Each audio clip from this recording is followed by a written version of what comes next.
तू ही रे माझा मितवा या मालिकेच्या पुढील येणाऱ्या काही भागांमध्ये आपल्याला जबरदस्त असा ट्विस्ट पाहायला मिळणार आहे। तर इकडे ईश्वरीचा हा आता वाढदिवस असतो। अर्णव हा तिचा वाढदिवस बनवण्यासाठी फारच एक्साइटेड असतो। त्याला ईश्वरीचा हा दिवस प्रचंड छान आणि आनंदी बनवायचा असतो। तो भरपूर असे काही प्लॅन्स करतो। खरं तर तो गेल्या 3-4 दिवसांपासून ईश्वरीच्या ड्रेस मागे खूपच मन लावत असतो की तिला हा ड्रेस छान वाटेल, आवडेल आणि त्यासोबतच वाढदिवसाच्या दिवशी ती तो घालेल सुद्धा। अर्णवला फक्त एकच असतं की काहीही करून ईश्वरीला तिचा वाढदिवस हा एक खूपच मोठा असा सोहळा वाटायला पाहिजे आणि त्यासोबतच तिचा हा दिवस हा नेहमी आठवणीत राहायला पाहिजे। त्याची फक्त हीच कोशिश असते। दुसऱ्या दिवशी आता अंजली जी आहे ती ईश्वरीला म्हणते की ईश्वरी, तुला आठवतंय ना, तू मला म्हणाली होतीस की आज तू माझ्यासोबत सोनोग्राफी काढायला माझ्यासोबत हॉस्पिटलमध्ये येणार आहेस। तेव्हा ईश्वरीचा तर हा वाढदिवस असतो। ईश्वरीला तर माहिती असतं की घरामध्ये कोणालाच माझा वाढदिवस आहे हे तर माहितीच नाही, म्हणून मी आता कुणाकडून हे असं एक्सपेक्ट करू शकत नाही की ते मला विश करतील आणि त्यासोबतच मी सुद्धा त्यांना सांगेन म्हणून। तेव्हा ईश्वरी ही म्हणते की हो अंजली ताई, चला मी रेडी आहे, मी येते तुमच्यासोबत, मला फक्त 5 मिनटं द्या, मी लगेचच आवरते आणि त्यासोबतच तुमच्यासोबत येते। अंजली म्हणते ठीक आहे चालेल, थोड्या वेळातच आपण निघूया, मला तुझं आवरून झालं की सांग। तेव्हा इथे ईश्वरी आता ही वर खोलीमध्ये जाते आणि खोलीतच बसलेला असतो। ईश्वरीला असं वाटतं की कदाचित अर्णव सरांना तरी माझा वाढदिवस हा आठवणीत असेल, पण अर्णव सरांना सुद्धा तिचा वाढदिवस हा आठवणीत नसतो। खरं तर अर्णव हा नाटक करतोय, तिला माहिती नसतं। अर्णवला तिचा वाढदिवस हा बरोबर माहिती असतो आणि तो वाटच बघत असतो की कधी ईश्वरी ही ताईसोबत बाहेर जाते आणि मी सगळी तयारी करायला घेतोय, म्हणजे तिला खूपच मोठं असं सरप्राईज देता येईल।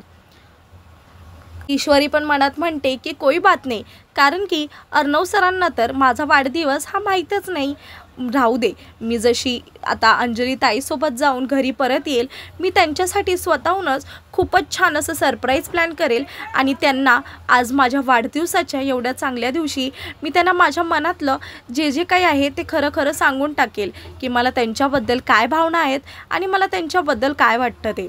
ईश्वरी जी आहे ती आता अंजलीसोबत ही बाहेर निघून गेलेली असते, कारण अंजलीचा आता सोनोग्राफीसाठी तिला हॉस्पिटलमध्ये जावंच लागणार असतं, कारण ती आता अंजलीला नाही हे सुद्धा म्हणू शकली नसते। इथे आता अर्णव जो आहे, मामा नम्रतासुद्धा आता त्यांना हेल्प करायला येते। आकाश हे आता 4 जण मिळून मस्तपैकी आता ईश्वरीच्या वाढदिवसासाठी छान घर असं सजवून घेतात। तिच्या आवडत्या सगळ्या गोष्टी ह्या आणलेल्या असतात आणि त्यासोबतच छानपैकी सेलिब्रेशनसाठी तयारी करू लागतात।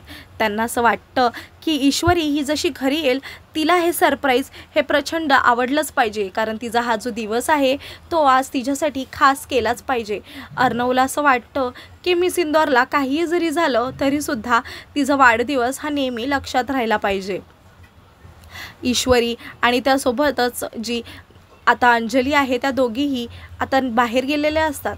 ईश्वरी ही विचार करत असते की बापरे, इथेच एवढा वेळ जातोय, मला लवकरात लवकर आता अर्णव सरांना माझ्या मनातलं सांगायचं आहे, त्याच्यासाठी मला आता घरी जावं लागेल आणि त्यासोबतच सगळ्या तयारी पण करायच्या आहेत। त्यासोबतच आता अंजली जी आहे तिला अर्णवचा कॉल येतो। त्या कॉलवरती आता अंजली जी आहे ती सांगत नाही की खरं तर कोणाचा कॉल आहे आणि त्यासोबतच ईश्वरी, कारण की ही सोबतच असते। तेव्हा अर्णव हा त्याच्या ताईला सांगतो की ताई, सगळ्या गोष्टी ह्या रेडी आहेत, तुम्ही सिंदूरला घेऊन घरी येऊ शकतेस, आपण तिला छान असं सरप्राईज देऊया। असं म्हणून आता अंजली ही ईश्वरीला म्हणते की ईश्वरी चल अगं, झाल्या सगळ्या फॉर्मॅलिटीज पूर्ण करून आणि सगळं टेस्ट वगैरे पण झालं आहे, आपण जाऊया त्या घरी। ईश्वरी पण खुश होते की आता ते दोघेही आता घरी जाणार असतात म्हणून। त्यासोबतच दोघीही आता घरी जायला ह्या निघालेल्याच असतात। इकडे आता सगळेजण हे ईश्वरी आणि अंजलीची वाटच पाहत असतात की त्या दोघी जणीही कधी घरी येत आहेत म्हणून। इतक्यातच जशी ईश्वरी आणि त्यासोबतच अंजली या घरामध्ये येतात तर घरामध्ये हा प्रचंड अंधार असतो। तो अंधार आता त्यांना माहिती नसतो की का झाला आहे म्हणून. ईश्वरीला तर वाटते की वीज वगैरे गेली की काय.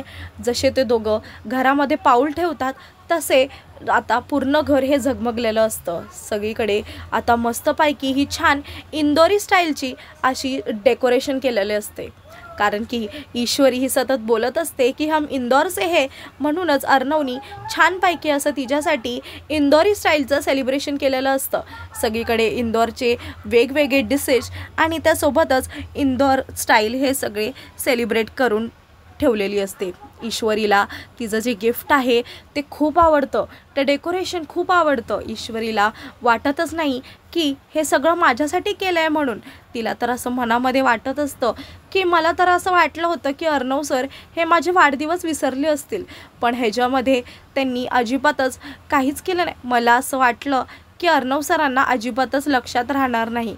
अर्णव सरांनी खरंच माझा दिवस हा खूप मोठा केला आहे आणि त्यासोबतच हा खूपच जास्त छान असं सेलिब्रेशनसुद्धा केलं आहे.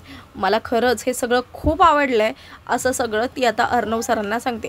इतक्यातच ती पाहते की तिकडे नमुताईसुद्धा आहे. नमुताईला पण म्हणतात की नमुताई तू पण इकडे आहेस, तू मला अजिबातच सांगितलं नाही या की तुझा पण ह्यांच्यामध्ये असा प्लॅनिंग करायचा हात होता म्हणून. तू खरंच सकाळी मला विश करायसाठी फोन केलास, पण अजिबातच मला भनकसुद्धा लागून दिली नाहीस की अर्णव सरांचा एवढा मोठा प्लॅन आहे ते. खरंच तू खूप वाईट केलंस आहे असं म्हणून ती सांगत असते. इथे अर्णव हा समोरून चालून तिच्या समोर येतो. तिला म्हणतो की मी सुंदर हॅपी बर्थडे. खरं तर तुझा हा वाढदिवस आहे, तो मला तुला सकाळीच विश करायचं होतं, पण एवढं छान सरप्राईज द्यायचं होतं म्हणूनच मी तुला विश केलं नाही. आवडला ना तुला सेलिब्रेशन? तुला इंदोरी पद्धत ही खूप आवडते म्हणूनच ही पूर्ण सेलिब्रेशन हे मी इंदोरी स्टाईलचं केलं आहे. सतत तुम्हाला म्हणत असतेस ना की हम इंदौर से हे म्हणून सगळ्या आवडीच्या तुझ्या इंदोरी स्टाईलच्याच गोष्टी मी त्या आणल्यात म्हणून असं म्हणून ईश्वरीला तो सांगत असतो. ईश्वरीला मनापासून आवडतं. आता अर्णव हा जो आहे तो तिला ओवाळण्यासाठी टाटी घेतो, कारण की आता ईश्वरीला सगळ्यात पहिला आता त्यालाच ओवाळायचं असतं. इथे आता ईश्वरी जी आहे ती मनात म्हणते की अर्णव सर तुम्ही माझ्यासाठी एवढं छान सरप्राईज प्लॅन केलं आहे, आता तर मला तुम्हाला माझ्या मनामध्ये जे काय आहे वो बताना तो बनता ही है. मला काहीही करून मला तुम्हाला माझ्या मनामध्ये काय चाललं आहे तुमच्याबद्दल आणि तुमच्याबद्दलची काय भावना आहे हे मला तुम्हाला सांगावंच लागेल.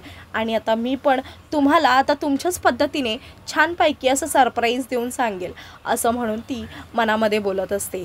त्यासोबतच आता अर्णव वगैरे हे सगळे आता ईश्वरीला ओवाळतात, छानपैकी ओवाळतात आणि केक वगैरे पण हाता आणलेला असतो. तेव्हा आता इकडे अर्णव जो आहे तो मामीला पाठवतो, कारण की मामीला सांगतो की ईश्वरीसाठी जो छान असं आपण गिफ्ट आणलं आहे ते प्लीज घेऊन ये म्हणून.